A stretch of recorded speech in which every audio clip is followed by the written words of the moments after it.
they found a time capsule underneath the Cornerstone of Massachusetts State House. It was international news. Sam Adams and Paul Revere put that in, okay? And as I told you before, they were at the first Freemasonic meeting here, okay? So, a couple things were in that box. There was a copy of the Massachusetts Constitution. There was a letter saying Samuel Adams and Paul Revere put this box in the ground on this date in 1799, and there was a series of coins, okay?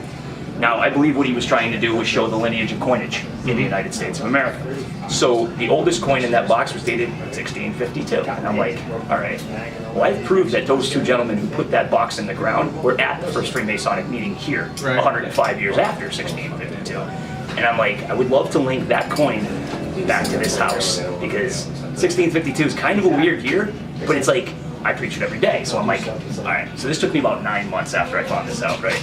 The coin that was in that box, the oldest one in that box, was dated 1652. It's called a pine tree shilling. Okay, that is the first coin that was printed in opposition of the English crown. It was the first illegal coin made in the United States by the colonists. Okay, so I'm like, okay, how am I going to link this back to here? And I'm like, I'm sitting here for like 9 months, and I light the fires. I stare at that fireplace probably 4 days a week, and I'm like, Freemasons are very literal in when they make a statement, or their symbolism is very literal. So the point where if you don't know the code, you're not going to know it, and it doesn't matter if I tell you what's going on, because you're not going to know it anyway. But I'm like, it's the coin itself. I'm like, I believe that coin was made into that fireplace. Right there? And I'll tell you why. Because this house was built in 1652 by a blacksmith, okay? His name was Sir Francis Brindley. In 1652, Long Wharf, where they hung the pirates, was the only commercial dock coming into the colonies, which means that was New York City. Right. And we are 2 blocks away from New York City, right? Which means you need that silver coming from overseas, because you're not mining it here.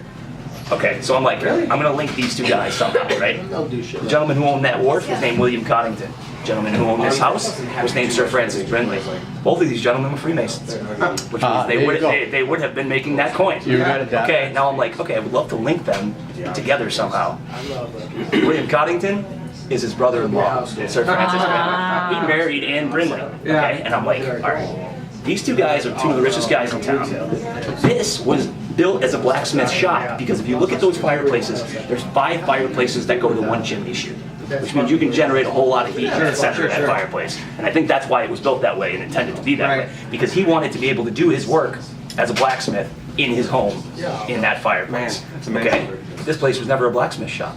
It was only his home for 11 years until I told you it became the city courthouse. I'm like, okay, what do you need currency for? To pay off land debts, to pay taxes, to pay things that, you know, to settle land, like financial things. Okay, William Coddington in 1652, and I believe the reason why this house was built was to produce that coin. Okay, William Coddington in 1652, who owned Long Wharf, was trying to start his own country out of this island. What do you need currency for? Start your country. Now watch this. I did this about a month ago. I light the fires, okay? Watch this.